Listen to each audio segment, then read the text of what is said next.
Hola, ¿qué tal chicos? Muy buen día, buenas tardes. Espero se encuentren muy bien. Bueno, en esta ocasión vamos a revisar qué es lo que corresponde a la práctica número 4. ¿Ok? Comparto aquí la pantalla. Bueno, en esta ocasión nos vamos a referir, vamos a estudiar un poquito acerca de la formación de disoluciones y un concepto que se llama entalpía de disolución. ¿Ok? Para empezar, bueno, recordemos que dentro de la clasificación de la materia tenemos a las mezclas. ¿Sí?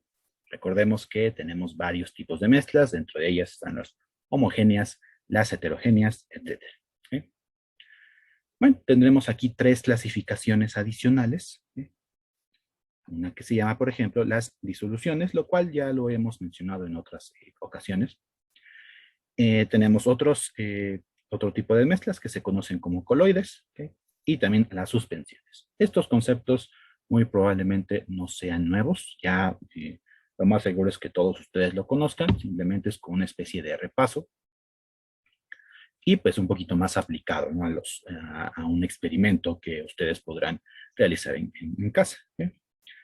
Bueno, simplemente para diferenciar entre un tipo de mezcla y otro, bueno, tenemos a los tamaños de partícula. ¿Ok? Mientras más pequeño sea este tamaño de partícula, nos vamos a acercar cada vez más a una disolución o una mezcla homogénea perfecta como tal, ¿eh? Porque no vamos a tener la capacidad de ver cuáles son los componentes de dicha mezcla. ¿Eh? Y ahí que, por ejemplo, para clasificar a una mezcla como una disolución, el tamaño de partícula tendrá que ser menor o igual a 0.1 nanómetros. ¿Eh? Recordemos que los nanómetros son prácticamente las escalas atómicas, ¿eh? En donde un nanómetro será igual a 10 a la menos 9 metros. Nada más un segundito, es aquí en lo que se deja de trabar.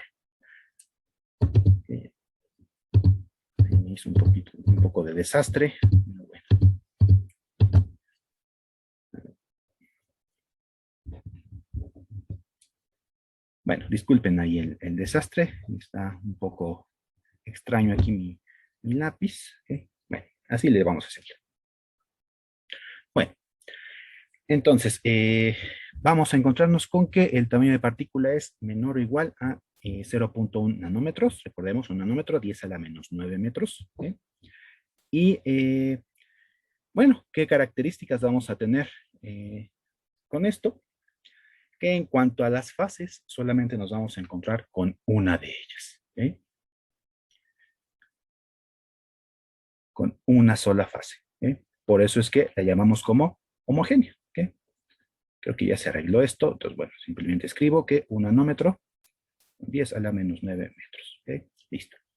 Bueno, vamos a encontrarnos con una sola fase. ¿Okay? No vamos a distinguir varias. ¿Okay? Y en cuanto a su aspecto,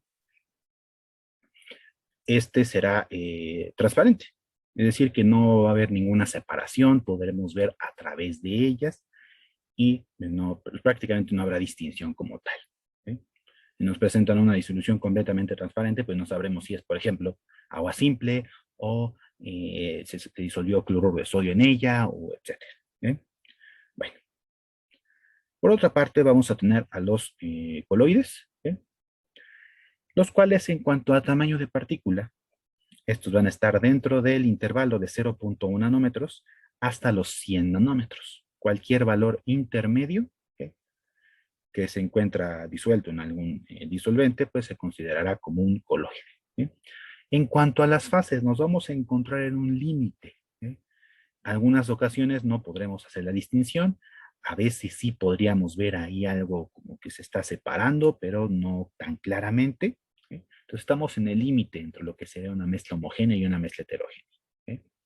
Aquí, pues este tipo de sustancias, estos coloides, son opacos, ¿sí? No en cuanto a su aspecto, pero a pesar de ser opacos y que probablemente veamos ahí alguna separación o algo así, no vamos a poder eh, bueno, no, más bien, no se va a separar una vez que se deja reposar.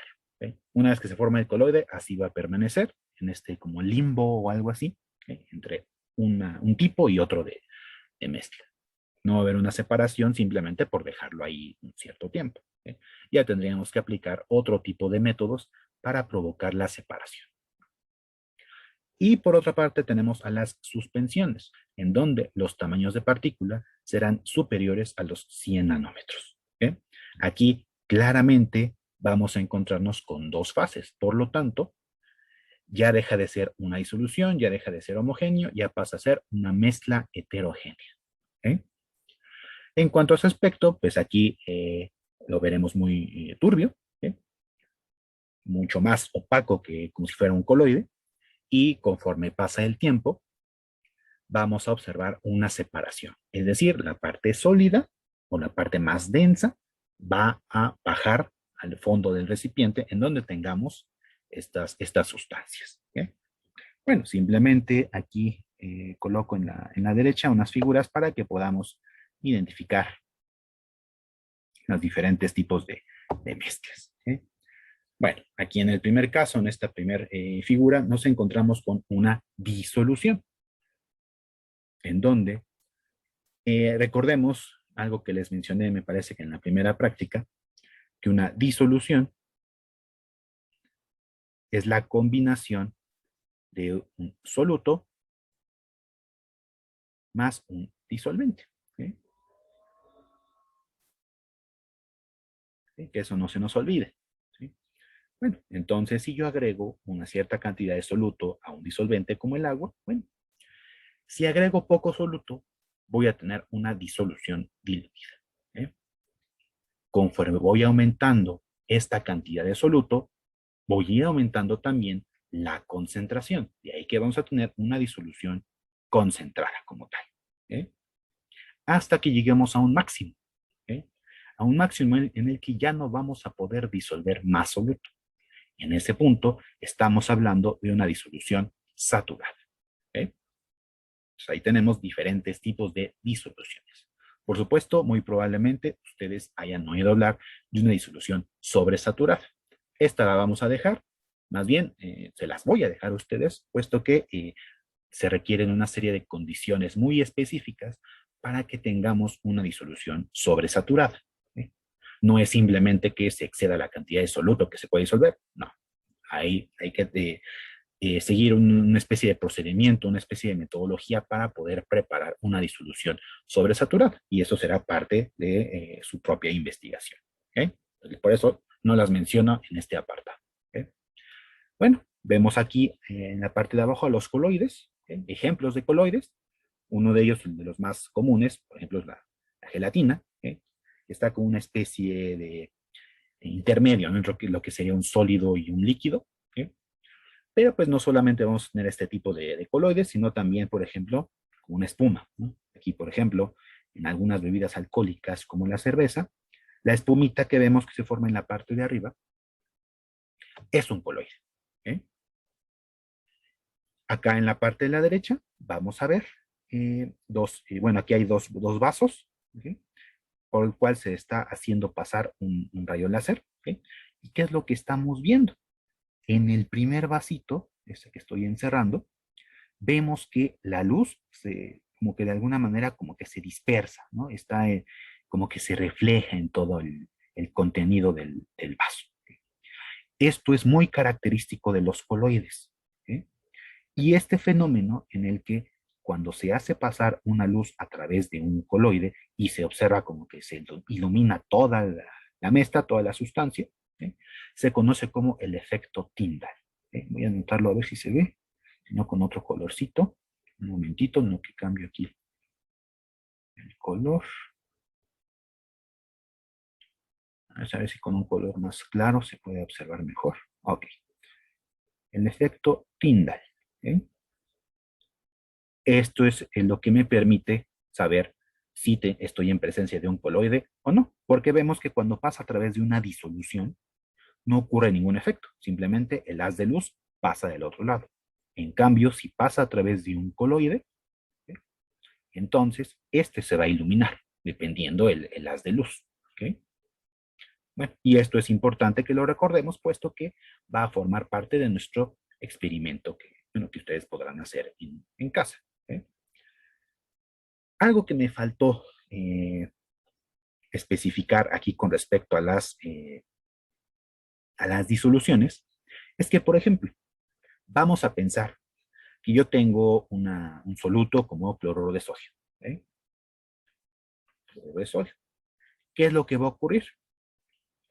Algo que mencionaba en la práctica anterior. Recordarán ustedes cuando mencionamos esta parte de los enlaces y todo esto. ¿Okay?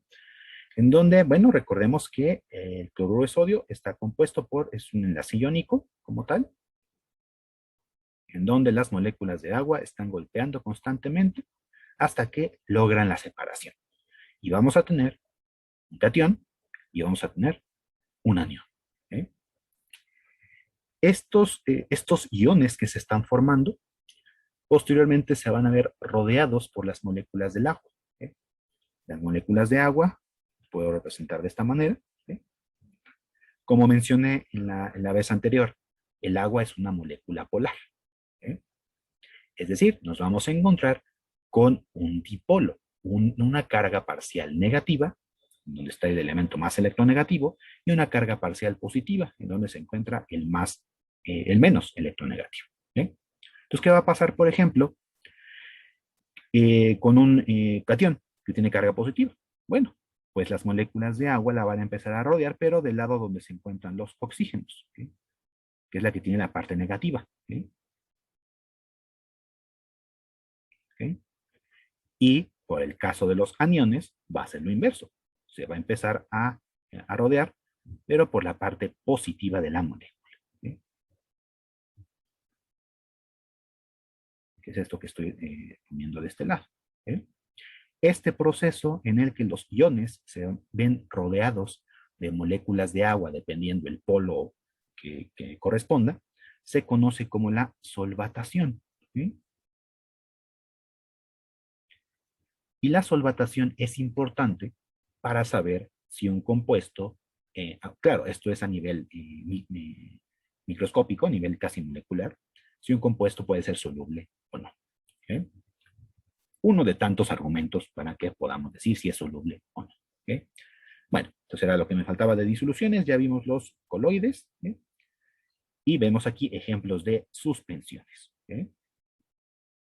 Por ejemplo, hay muchas bebidas comerciales, como los jugos, ¿no? Estos del Valle o Jumex, los cuales pues tienen pulpa. ¿Okay? Y que si los dejamos reposar el tiempo suficiente, vamos a notar que parte de esa pulpa va a sedimentar, va a pasar al fondo. Por eso muchas veces en la etiqueta dice que agítese antes de abrir, ¿no? Precisamente por esto. ¿Sí? Porque pues al momento si no lo agitamos, al momento de beberlo, bueno, vamos a notar como que consistencias distintas, ¿no? Al inicio de que nos estamos tomando el producto y hasta el final, ¿no? Donde lo vamos a sentir como que más espeso, más grueso. ¿Okay? Lo mismo, por ejemplo, con una mezcla bastante simple, por ejemplo, de agua con diamantina. ¿Okay? En donde, pues, si nosotros agitamos de manera vigorosa, ¿no? La mezcla, pues durante un tiempo la diamantina va a estar ahí suspendida, ¿no? Como el nombre de la mezcla. Y con el paso del tiempo, esta se va a ir sedimentando. Un ejemplo claro de una suspensión. ¿Okay? Bien, vamos a ver qué más tenemos por acá. Bueno, ya vimos aquí esto que, le repito, muy probablemente ustedes ya sabían, que simplemente es para que lo tengan en mente, lo tengan más claro. ¿Okay? Bueno, cuando hablamos de disoluciones, ya dijimos, ¿no? Que vamos agregando soluto, ¿okay? Hasta que tengamos una disolución saturada. ¿Okay? Nos interesa medir muchas veces esta cantidad de soluto. ¿Okay? Claro, no es tema de esta práctica, sino que simplemente es como una especie de introducción para cuando lo vean en su clase de teoría o para cuando tengamos que utilizar este tipo de unidades en alguna práctica futura. ¿Okay? Simplemente es para que las conozcamos, no haremos en este momento ningún ejercicio, nada de esto, nada más es una introducción. ¿Okay?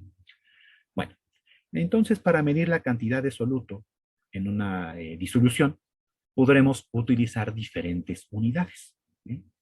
Que de igual manera, muy probablemente, ustedes ya conocen algunas de ellas. ¿Sí? Unidades físicas, que se basan principalmente en la cantidad del soluto, y unidades químicas, que se basan principalmente en la identidad de este soluto. Voy a mostrarlas a continuación. Y ahí tenemos algunas de las más comunes. ¿Okay? Dentro de las unidades físicas están, por ejemplo, el porcentaje en masa, que ya también la revisamos, ¿no? Con un ejemplo con bolitas, recordarán, bolitas de colores, ¿okay? En donde mencionaba que el porcentaje en masa son los gramos de soluto dividido entre los gramos de la disolución multiplicada por 100. Sin olvidar, de nuevo, esto nunca lo voy a dejar de repetir, que una disolución es el combinado del soluto más el disolvente. ¿Okay? Que esto no se nos olvide, que claro, lo voy a estar repitiendo bastantes veces si es necesario. ¿Okay? Recordemos, disolución, soluto más disolvente. ¿Okay? Bueno, entonces el porcentaje en masa, gramos de soluto, gramos de disolución multiplicado por 100. ¿Okay? Porcentaje en volumen. ¿Okay? Es el mismo tipo de expresión, pero en lugar de gramos son mililitros. ¿Okay? No hay ninguna complicación al respecto.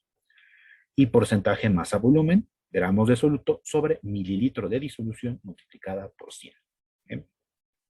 Muchas veces en muchos productos comerciales, por ejemplo, que nos interesa saber la cantidad de azúcar, ¿no? En algún jugo o lo que sea, pues nosotros podemos expresar esa concentración de azúcar en el producto por medio de estas unidades. ¿Okay? La cantidad de gramos del azúcar sobre el total de la capacidad del producto multiplicada por 100 y tendremos su porcentaje masa-volumen. ¿Okay?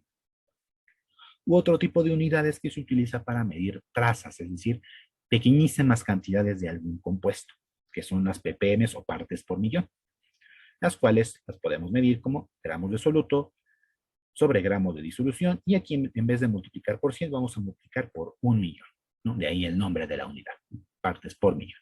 ¿Sí? Repito, no haremos así ejercicios, obviamente no dejaré nada de esto en el cuestionario, ni nada de esto, nada más es como una introducción a cómo es que podemos medir la concentración de un soluto. ¿Sí? Y por otra parte tenemos a las unidades químicas, ¿sí? En las cuales me interesa, por ejemplo, conocer la cantidad de la sustancia, pero expresada en mol, no en gramos. ¿Sí? Ya cuando ustedes vean la parte de estequiometría en su clase de teoría, quien no esté familiarizado con estas unidades, bueno, ya lo podrá aclarar un poco mejor. De igual forma, cualquier duda que les vaya surgiendo, pues la podemos tratar en el grupo de Facebook, como siempre. Bueno, nos basamos en el número de moles del soluto y tenemos esta primera unidad, que es la más común o la más recomendada para utilizar, que es la molaridad, ¿sí? La cual se define como el número de moles de soluto por cada litro de disolución. ¿Sí? Por otra parte, tenemos a la molalidad con L, ¿sí? Y se expresa con una M minúscula, la cual nos menciona que pues, se refiere a la cantidad de moles de soluto por cada kilogramo del disolvente. ¿Sí? Vean, si ven todas las unidades, la molalidad es la única distinta, porque en lugar de disolución, aquí sí se está refiriendo específicamente al disolvente. ¿Okay? Lo cual a veces causa muchas confusiones al estar resolviendo cálculos y todo esto. Pero bueno, es importante que no lo perdamos de vista. ¿Okay? Y por último tenemos a la normalidad, la cual se define como el número de equivalentes de soluto por cada litro de disolución. Los equivalentes es un concepto un poco complicado de comprender. Al menos yo como lo trato normalmente, a reserva, ¿no? De cómo también lo vean en su clase de teoría, es que, por ejemplo, si yo tengo un ácido, el número de equivalentes va a ser la cantidad de hidrógenos que esté en la fórmula de un ácido. ¿Sí? Por ejemplo, un ácido clorhídrico, con esta fórmula, solo tiene un equivalente. ¿Sí? Un ácido sulfúrico, ¿sí? Tiene dos equivalentes, ¿sí? Por la cantidad de hidrógenos. ¿Sí? Es una forma sencilla, ¿sí? Claro, no es la más rigurosa y claro, no es el único caso, podemos tener muchos tipos de compuestos que no seguirán estos modelos, pero bueno, como una introducción creo que que lo podemos manejar de esta manera. Claro, va a depender mucho del tipo de compuesto, obviamente. Bueno, Nada más era para que conocieran cuáles eran las unidades de concentración, que en este momento no vamos a tratar con profundidad ni nada de eso, nada más para que las conozcan. ¿Bien? Y bueno, finalmente vamos a tener aquí un concepto muy importante cuando hablamos, por ejemplo, de la termodinámica. ¿Bien? No sé si ya empezaron a ver este tema en su clase de teoría, lo verán de todas formas. ¿Bien? Nada más les comento que una función de la termodinámica muy importante es la entalpía, ¿eh? Que se conoce como una función termodinámica de estado, ¿eh? Y que se abrevia normalmente con la letra H. ¿Qué es la entalpía como tal? Bueno, a grandes rasgos, yo tengo un proceso, un sistema como tal, que lo marco aquí como una letra A, mi sistema A, o un sistema en el estado A. Yo hago un proceso con este sistema. Aumento la temperatura, aumento volumen, aumento presión, disminuyo número de moles, lo que sea. Cualquier operación, cualquier cosa que yo le haga a este sistema, con el paso del tiempo, pues va a cambiar en parte sus parámetros y va a llegar al estado B. Es decir, se trata del mismo sistema, pero con dos sistemas de parámetros diferentes. ¿Eh? Por ejemplo, pues aquí la temperatura de A, presión de A, volumen de A. ¿Sí? Y aquí voy a tener los propios, pero para el sistema B. Temperatura de B, presión de B, ¿sí? Volumen de B. Y aquí pues no necesariamente, por ejemplo, la temperatura de A va a ser igual a la temperatura de B. No necesariamente, pueden ser distintos. Uno puede ser mayor que el otro. ¿Sí? Bueno, el caso es que voy a tener mi sistema antes A y después B. ¿Sí? Y veo que, bueno, si se dan cuenta, ahí dibujo una serie de flechitas con diferentes formas, porque, por ejemplo, la entalpía es una función de estado porque no me interesa el camino que yo tome para pasar de A a B. Nada más me interesa el resultado final. No me importa, por ejemplo, si la trayectoria que siguió fue el rojo, o la línea azul, o la línea verde. No me importa esa trayectoria. Nada más me interesa cómo estaba el sistema al inicio y cómo está al final. ¿Sí? De ahí el nombre de función de estado. Claro, existen otro tipo de funciones que se llaman funciones de trayectoria, que en donde sí me interesa qué es lo que ocurrió aquí en este camino. Al menos en este caso, como la entalpía, que como es una función de estado, no me interesa el camino, nada más me interesa lo que ocurrió antes y lo que ocurrió después de este proceso. ¿Okay? Bueno, entonces, si hablamos de la entalpía como tal, ¿a qué nos estamos refiriendo? Más que nada a una variación en cuanto a la energía que contiene mi sistema antes y después de hacer un proceso, cómo está mi sistema después.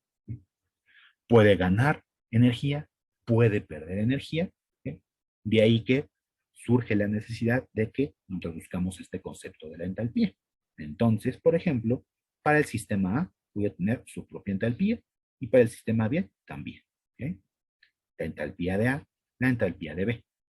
Es decir, me mide el flujo de energía, flujo de calor como tal, si lo queremos poner en un término un poco más comprensible, el flujo de calor, ¿sí? En donde probablemente la entalpía de B quede con una entalpía mayor que la de A, o viceversa, puede ser menor, no sabemos. De ahí que nos interese medir la diferencia, el cambio de entalpía, representado aquí con la letra delta, delta H. Delta H me mide el cambio de entalpía, es decir, la diferencia entre la entalpía de B y la entalpía de A. Y aquí podemos tener dos casos. Si este cambio de entalpía es superior a cero, quiere decir que HB, voy a ponerlo acá, HB es mayor que HA, ¿eh? Nos va a dar un término positivo. Entonces el proceso es endotérmico. ¿Qué quiere decir esto? Que mi sistema, para poder llevar a cabo un proceso, debe absorber energía del ambiente. ¿Sí? ¿Y eso cómo lo podemos saber nosotros?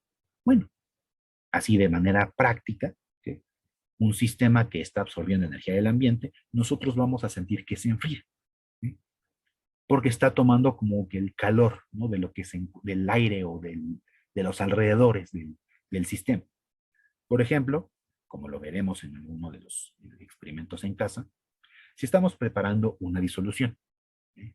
Agregamos el soluto al disolvente, agitamos y nosotros tenemos la sensación al tocarlo de que se está enfriando, ¿sí? Si se enfría, entonces el sistema, la disolución, está tomando energía del ambiente, es decir, está ganando energía. De ahí que se conoce como un proceso endotérmico, ¿sí? Vamos al otro caso, en donde HB es menor que HA, por lo que la diferencia me daría negativo, ¿sí? Si esto es negativo, ¿sí? Quiere decir que el proceso es exotérmico. Quiere decir que está liberando energía, ¿sí? Y aquí, pues, en contraparte de lo que mencionaba hace un momento, pues un proceso exotérmico, nosotros vamos a sentir que en un sistema se está calentando, porque está liberando energía, ¿sí? De igual manera, hay algunas sustancias que al momento de disolverse en agua se calientan. Es decir, este es un proceso exotérmico. Está liberando energía, ¿sí? Bien. Esto es, bueno, obviamente es a grandes rasgos. Ya ustedes harán muchos más ejemplos en clase. Y claro, no es la única función de estado. Existen otras que de igual manera ustedes investigarán a grandes rasgos, ¿sí? Bien, pues aquí tenemos el concepto de entalpía. Y claro, ¿por qué estoy introduciendo esto? Porque me sirve para explicar cómo es que se forma una disolución. Aquí vemos este esquemita, el cual, por ejemplo, aquí, bueno, no se ve tan claro, pero se trata aquí de una muestra de cloruro de sodio, ¿ok? Como se los mencioné la vez anterior, el cloruro de sodio está formando una red, ¿ok? En donde están pegados aniones y cationes. ¿Qué pasa si yo agrego cierta cantidad de energía? Va a llegar el momento en el que si agrego la suficiente, esta red se va a empezar a separar, pasando de este estado, ¿ok?, a este, ¿ok? Esta energía que tengo que aplicar para poder separar la red, aquí la red cristalina, y llegar a este otro en donde todo está separado, se conoce como energía reticular, ¿ok?,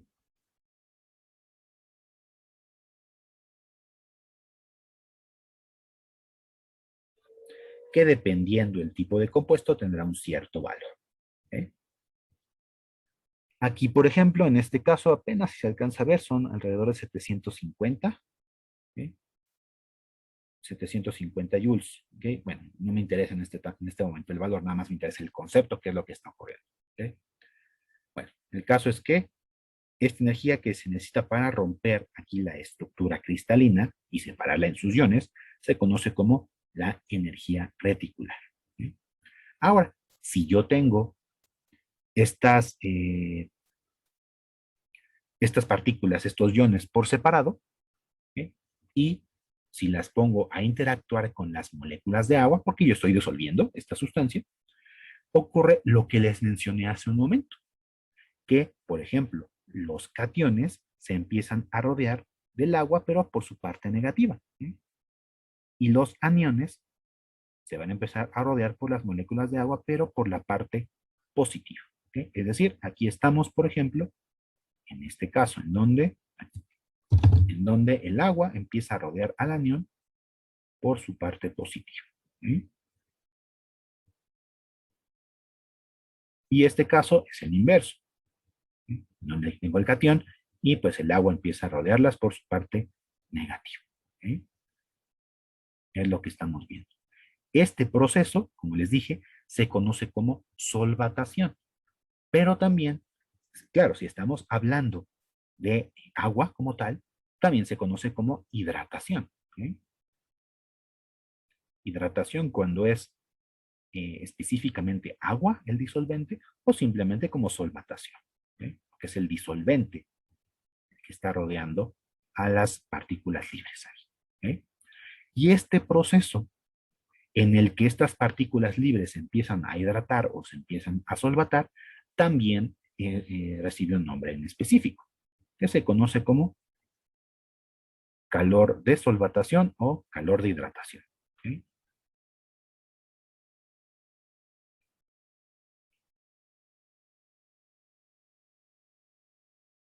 Y este calor de solvatación y calor de hidratación se mide también con un cambio de entalpía, ¿okay? Porque tenemos un estado inicial, cómo están las partículas, y cómo están al final. ¿Okay? ¿Vale? También está representado por un delta H. No me importa lo que ocurre aquí, la manera en que se empiezan a rodear por agua, nada más me interesa cómo estaba el inicio, cómo está el final, y lo represento con un delta H.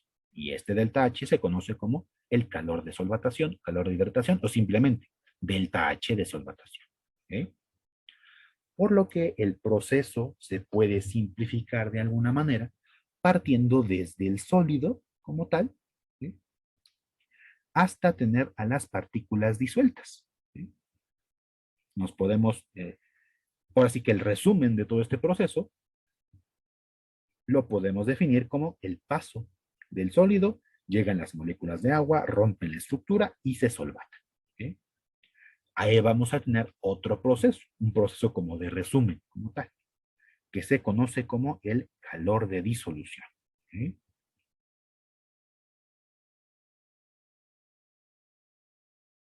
Calor de disolución o simplemente delta H de disolución. ¿Okay? Creo que me faltó delta H de solvatación. ¿Okay? Delta H de disolución. Ahora, lo mismo, va a aplicar. Si este delta H de disolución es mayor que cero, entonces el proceso es endotérmico, por lo que al momento de preparar una disolución con estas características vamos a sentir que se enfría. Y si es menor que cero, entonces el proceso es exotérmico, ¿okay? En donde vamos a sentir nosotros que se calienta. ¿Okay? Pues nada más tengan esto en cuenta. ¿Okay? El proceso del paso del sólido directamente a la solvatación se conoce como, bueno, el proceso energético que lleva del sólido a la solvatación se conoce como el calor de disolución o delta H de disolución. ¿Okay? Mayor que cero, endotérmico; menor que cero, exotérmico. ¿Okay? Se enfría, se calienta. ¿Okay? Bueno, entonces ya basta aquí de pura teoría. ¿Sí? Vamos a ver en qué consiste, en primer lugar, este experimento que ustedes pueden hacer en casa y también, como en otras ocasiones, pues haremos uso de un simulador. ¿Okay? Bien, voy a moverme, voy a regresarme de este lado y por acá tendré el primer experimento en casa. ¿Okay? Que lo pueden hacer con materiales de su cocina. ¿Okay? Bueno, si son de desecho, bueno, también lo pueden hacer. ¿Okay? Vamos a preparar una serie, bueno, vamos a intentar preparar una disolución, un coloide o una suspensión. Dependiendo de las observaciones que nosotros hagamos de nuestras mezclas, es como vamos a clasificar a la misma, ¿no? Como una disolución, como un coloide o como una suspensión. ¿Okay? De eso se trata este primer experimento en casa. ¿Okay? ¿En qué consiste? Bueno, aquí coloco una serie de procedimientos, ¿okay? En donde ustedes van a tomar una botella de un cuarto de litro, 250 mililitros, no importa de qué sea, si de refresco, de jugo, o si tienen algún recipiente en su cocina, adelante.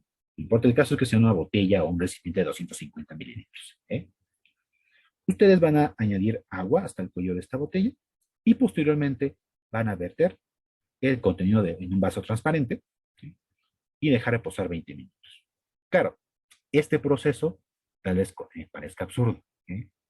Pero es para que tomemos al agua simple como referencia para las siguientes sustancias que vamos a utilizar. ¿Sí?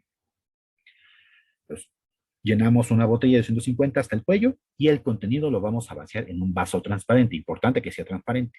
¿Sí? Recuerden, pueden ser de su cocina o de cualquier otro lado, pero el caso es que sea transparente. ¿Sí? Bien. Vamos a ahora repetir el procedimiento, pero de igual manera vamos a tener una botella de 250 y ahí vamos a colocar una cucharada de azúcar. ¿Sí? Y el agua de igual manera hasta el cuello de la botella. ¿Sí? Tapamos y agitamos. ¿Sí? Agitamos muy fuerte, fuerte, fuerte para que se pueda disolver completamente el azúcar. ¿Sí? Y aquí aprovechando, pues pueden de alguna manera sentir esta botella para saber si se está calentando, se está enfriando o se quedó igual. ¿Sí? Y eso sería un plus, un extra. Claro, más adelante propongo un experimento para medir un poco mejor esto. ¿Sí? Pero si lo pueden hacer desde acá, adelante. ¿Sí? Bueno, bueno, lo mismo, ¿okay?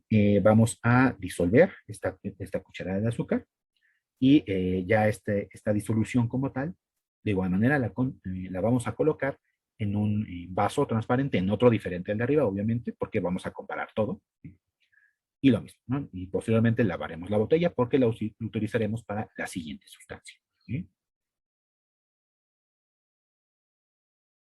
Posteriormente, vamos a repetir el procedimiento, pero en lugar de azúcar, ustedes van a colocar una cucharada de maicena, ¿sí?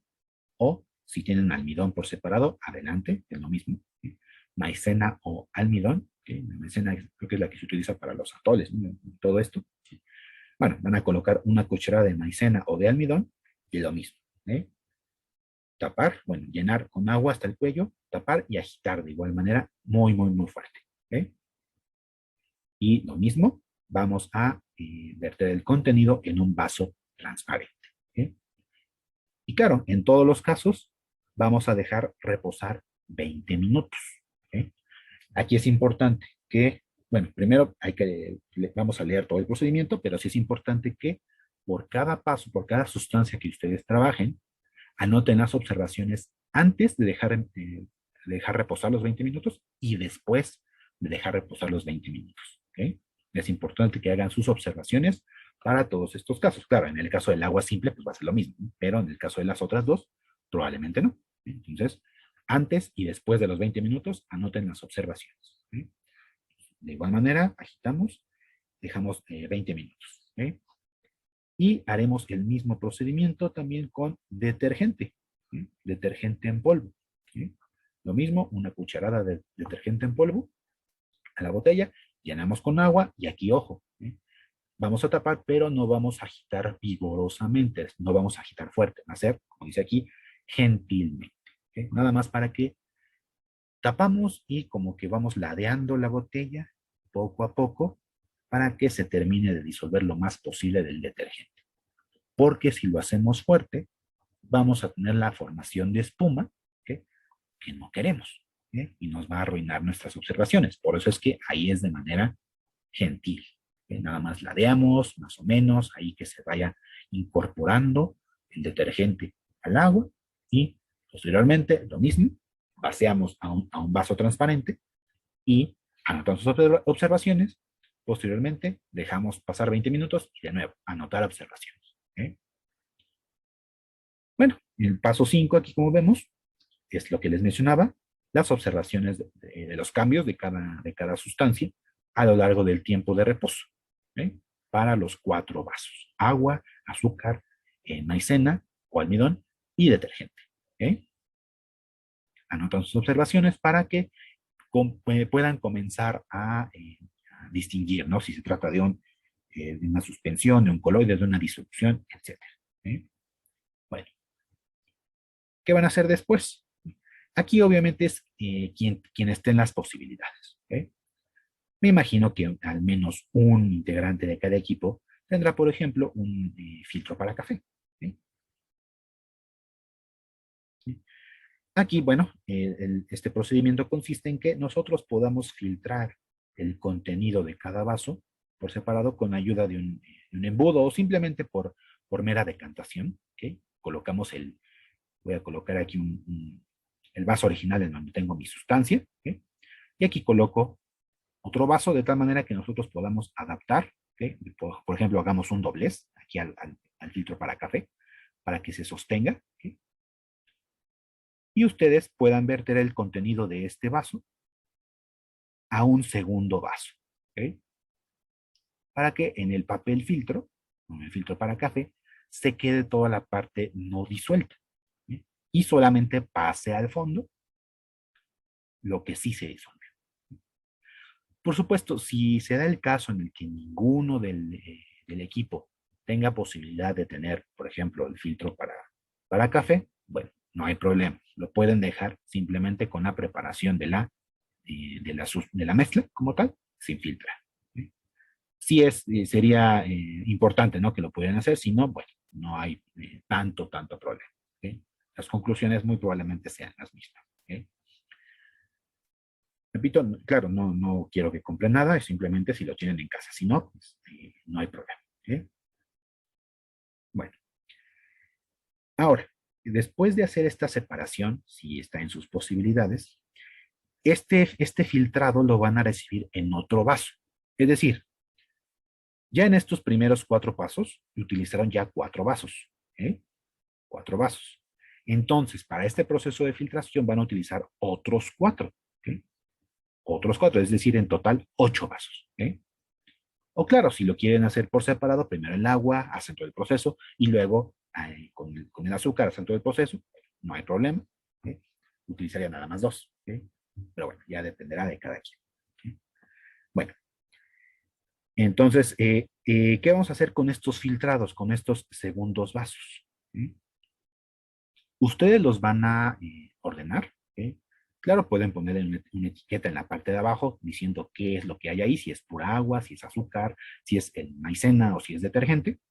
Y lo que van a hacer es que van a colocar estos 4 vasos en un fondo oscuro, fondo negro, ¿sí? Como lo vemos aquí en el paso 7. ¿Sí? Y con ayuda de una lámpara, ¿sí?, o un láser o lo que tengan ustedes al alcance, ¿sí?, van a hacer pasar un haz de luz a través de estos vasos, ¿sí?, para saber si existe o no el efecto tinta. Es decir, este experimento nos sirve para identificar si nosotros tenemos o estamos ante la presencia de un coloide. ¿Sí? Recordemos, los coloides, al momento de que se hace pasar un haz de luz, se va a iluminar por completo. ¿Sí? Y si se ilumina por completo, estamos ante la presencia de un coloide. Si no pasa nada, ¿sí?, si el haz de luz pasa directamente, bueno, estamos entonces con una disolución. ¿Qué pasa en una suspensión? ¿Sí?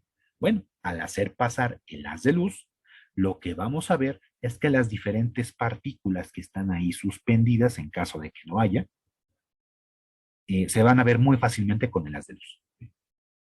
Se van a poder distinguir muy fácilmente. Si no se distinguen y se ilumina, es un coloide. Si se ilumina y vemos las partículas, es una suspensión. ¿Sí? Si no vemos nada, si pasa tal cual el haz de luz sin que se ilumine ni nada, es una disolución. ¿Sí? Entonces, podemos clasificar todo esto. ¿Sí? Y de igual manera, registraremos nuestras observaciones.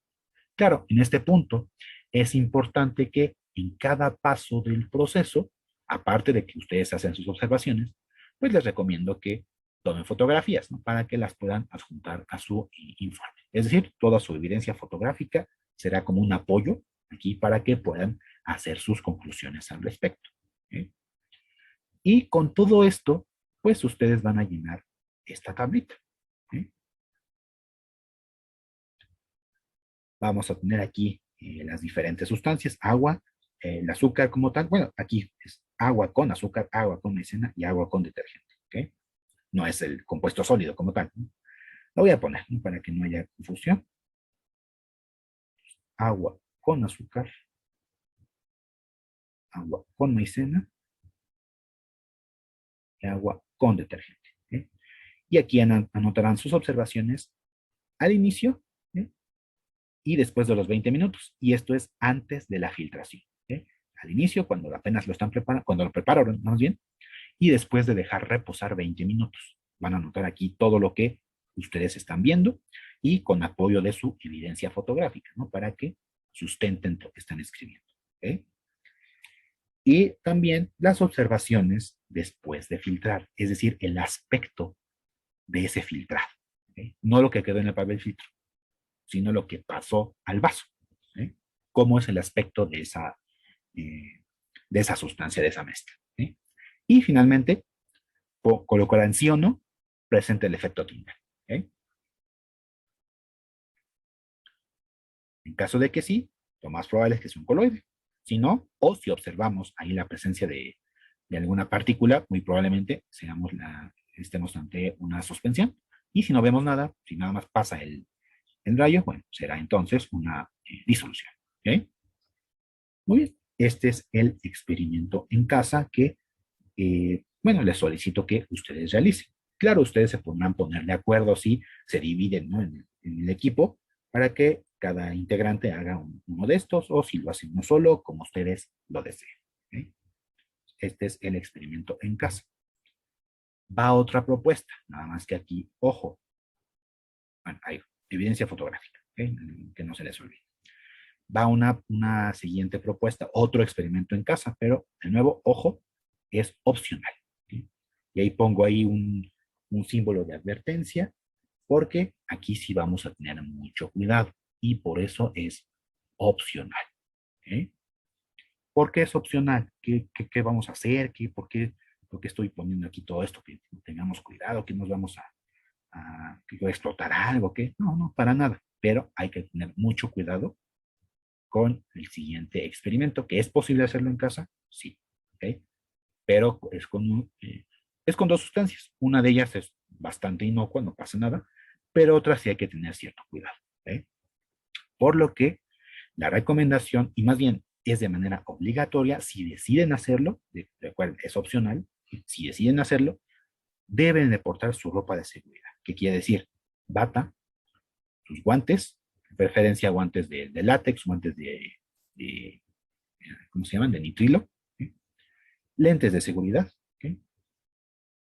Y también deben tener su zapato cerrado, su pantalón sin hoyos, obviamente, de preferencia de mezclilla, ¿sí? Y bueno, etcétera, etcétera, significa, por ejemplo, que no tengamos, por ejemplo, el, si en caso de que porten el cabello largo, bueno, que no esté suelto, ¿no? Que lo tengan amarrado, que no tengan, por ejemplo, anillos, pulseras, cadenas, etcétera. ¿Okay?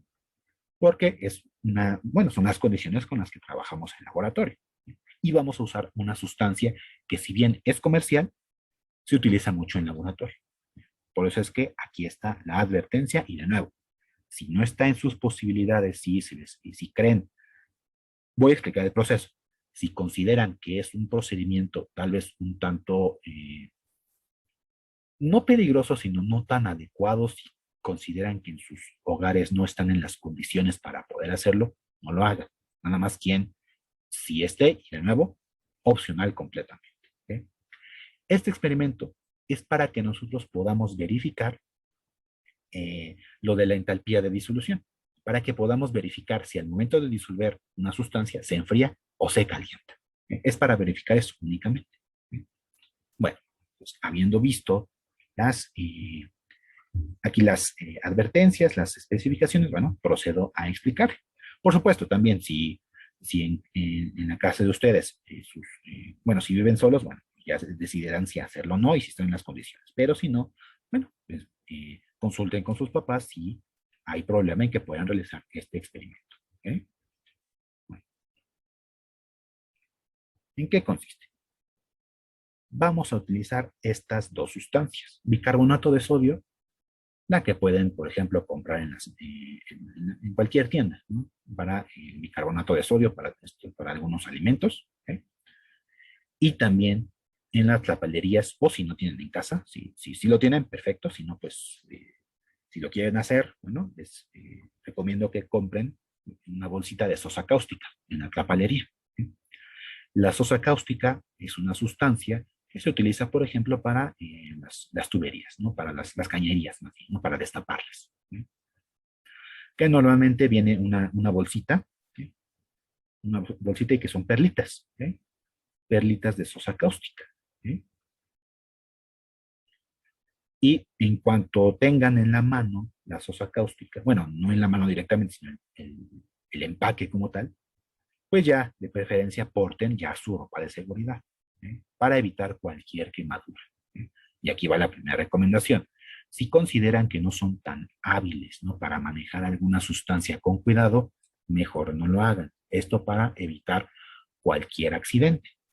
Por supuesto, aún teniendo cuidados, si, por ejemplo, les llega a caer en la piel una perlita de sosa cáustica, de inmediato a lavarse las manos. ¿Eh? Lávense constantemente, que pase el chorro de agua para que elimine cualquier rastro de la sosa y evitar alguna quemadura indeseable. ¿Eh? Por supuesto, es como si fuera un experimento de laboratorio, por lo que, por ejemplo, si tienen mascotas, si hay niños en casa, etcétera, pues tengan las máximas precauciones. O si no, no lo hagan, va de nuevo. Si creen que es complicado por esto y algunas otras cosas, mejor no lo hagan, ¿eh? Para evitar cualquier accidente. Bueno, va. Entonces, vamos a llenar un vaso de agua como tal, así como en el experimento anterior, y van a registrar la sensación térmica. Claro, registrar sensación térmica. Pues nada más es sentir la temperatura del agua. Claro, como no tenemos un termómetro en la mano, no podemos poner una temperatura como tal, sino simplemente, ahora sí que con su memoria sensitiva, ¿okay?, ustedes van a registrar la temperatura ambiente del agua y listo. ¿Okay? No me interesa el número, nada más para que ustedes tengan o tomen como referencia cómo sienten el agua, el recipiente con el agua. ¿Eh? Espero que se haya entendido esta parte. Nada más es tocar, sentir y registrar temperatura ambiente del agua y listo. Bueno, posteriormente, en ese mismo vaso, ¿sí?, yo recomendaría que fuera un recipiente que ya no se va a usar. ¿Sí? Hablando principalmente de la sosa cáustica. En el caso del bicarbonato no importa, ¿no? Ese sí lo pueden reutilizar y nada más. Pero si fuera la sosa cáustica, de preferencia en uno que ya no se utilice, o al menos que no se utilice para comida, ¿sí?, sino que se utilice, por ejemplo, para el baño o lo que sea, bueno, es la recomendación. Entonces, en ese recipiente o en ese vaso, van a colocar de 2 a 3 cucharadas de bicarbonato de sodio. ¿Okay? De igual manera, agregan las cucharadas, empiezan a agitar, ¿okay?, y también registren cómo es que sienten ustedes el recipiente. Si se está calentando, si se está enfriando. Si se está calentando, recordemos, es un proceso exotérmico. Si se está enfriando, entonces será un proceso endotérmico. De ahí que lo relacionamos con el calor de la disolución. Si se enfría, quiere decir que estamos en un delta H positivo. Si se calienta, será un delta H negativo. Y ustedes simplemente lo van a comparar, lo que sintieron con el agua y lo que están sintiendo con el bicarbonato. Si está más caliente, si está más frío, harán sus propias conclusiones. Y aquí es donde viene el proceso un tanto peligroso. Van a colocar el equivalente a una cucharada de la sosa cáustica, una cucharadita de las perlas de la sosa cáustica. Y lo mismo, lo van a agregar al agua y aquí van a agitar lentamente. Y aquí, ojo, por eso es que necesitan los lentes de seguridad. Si empieza a brincar, si empieza a saltar algo, nada más aléjense un poco, es decir, no estén ahí viendo lo que está sucediendo directamente, sino háganlo pues a una distancia prudente. En caso de que llegue a brincar algo, ustedes estén seguros, ¿no?, a una distancia segura. Y van a tener los guantes, por lo que si, por ejemplo, si les caen las manos al momento de tener los guantes, no va a haber ningún inconveniente, simplemente se enjuagan y listo. Si les cae en la ropa, bueno, pues para eso es la bata, ¿no? Para que ahí que no manche o que no afecte a su ropa y mucho menos a su piel. Y lo mismo, van a agitar, aquí gentilmente, y van a sentir el recipiente o el vaso. Lo mismo, se enfría o se calienta, lo van a registrar. Una vez que concluyan, bueno, van a completar esta tabla, repito, completamente opcional. Antes de agregar la sustancia, bueno, aquí coloco, ¿no?, temperatura ambiente del agua. Es la sensación inicial. Y después de agregar la sustancia, ¿qué ocurre? Aumenta o disminuye la temperatura. Es lo que van a registrar acá. ¿Vale? Bien. Ahora sí, estos son los dos experimentos. El primero de manera obligatoria como tal, es importante que lo hagan, Y esta segunda es completamente opcional. ¿Ok?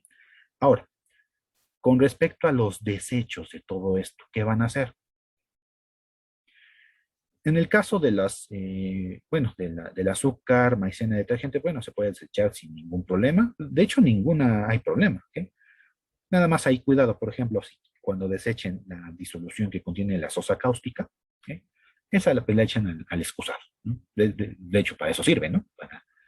Para que pueda limpiar todas las cañerías. Entonces, al excusado, le jalan al excusado y que se vaya, ¿ok? Y listo. Todo lo demás puede ir al fregadero, puede ir donde sea, no hay ningún problema de toxicidad ni nada de eso, ¿ok? No hay problema. Ahora sí, esta es la parte experimental como tal de la práctica. ¿Eh? Vamos al simulador. ¿Eh?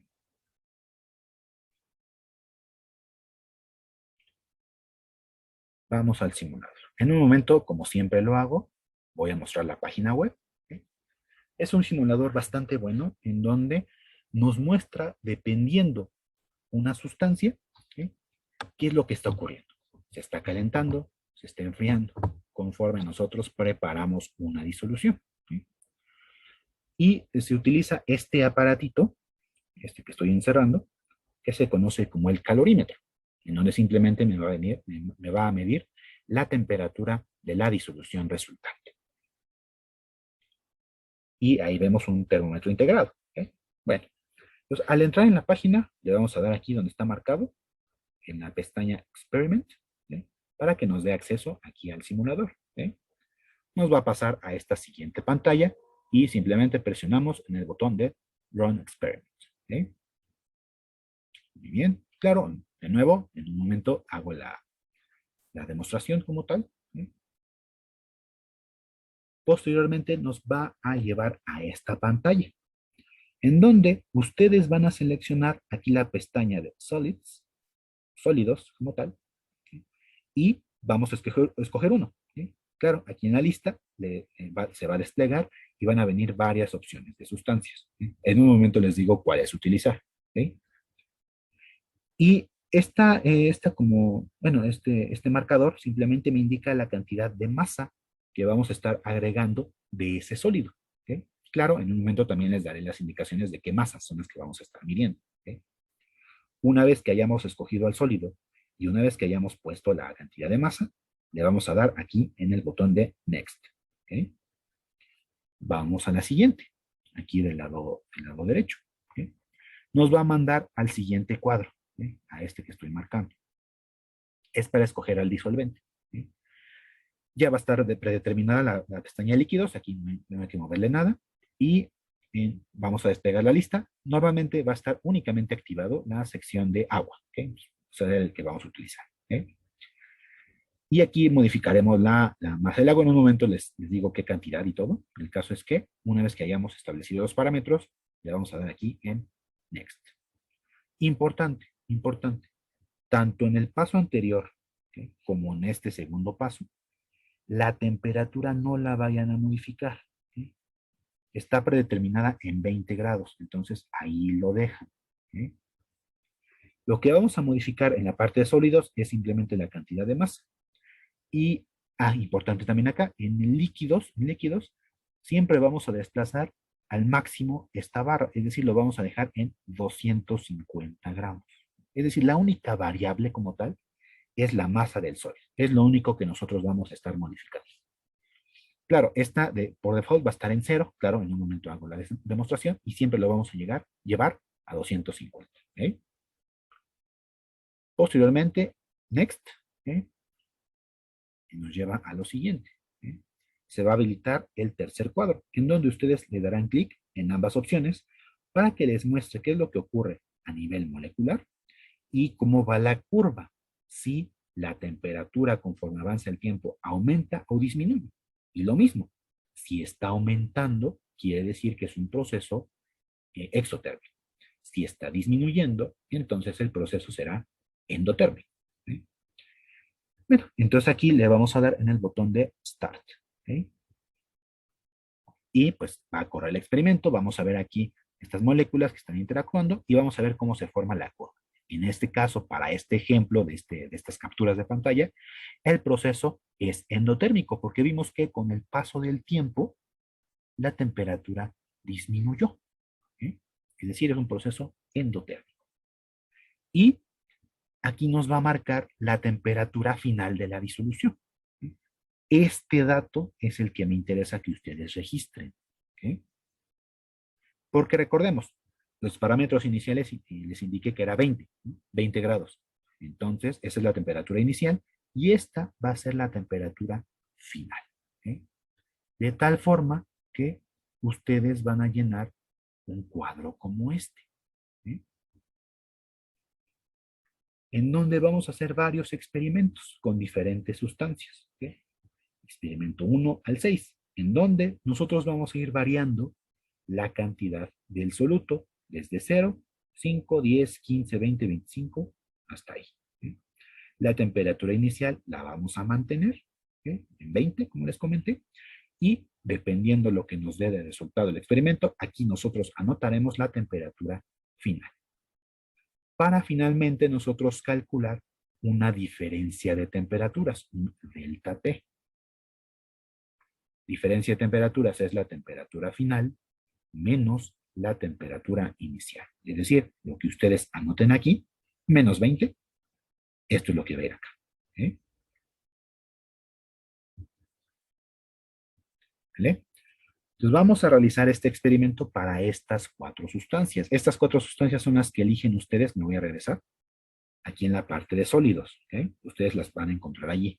Yo voy a mostrar un ejemplo y ustedes harán el resto. Es decir, estas que están aquí marcadas. ¿Okay? Esto es cloruro de litio, esto es glucosa, ¿eh? Esto es nitrato de amonio y esto es hidróxido de sodio. ¿Eh? Repito, la temperatura inicial no la van a mover, la van a mantener en 20 grados y el disolvente siempre tiene que estar en 250, siempre tiene que estar en 250. Entonces nosotros moveremos la barra para que se ajuste en 250. Repito, lo único que va a variar es la cantidad del soluto. ¿Eh? Vamos a ver si tengo alguna otra instrucción acá. Ah, no, todavía no. Ahorita me paso esto. Entonces, ahora sí. ¿Okay? Me paso al simulador para hacer la demostración. ¿Okay? Dejo de compartir acá un momento. Me paso al el sitio web del simulador. ¿Okay? Claro que la página web yo se las compartiré en la descripción del video como tal. ¿Okay? Nada más esperamos a que cargue un momento.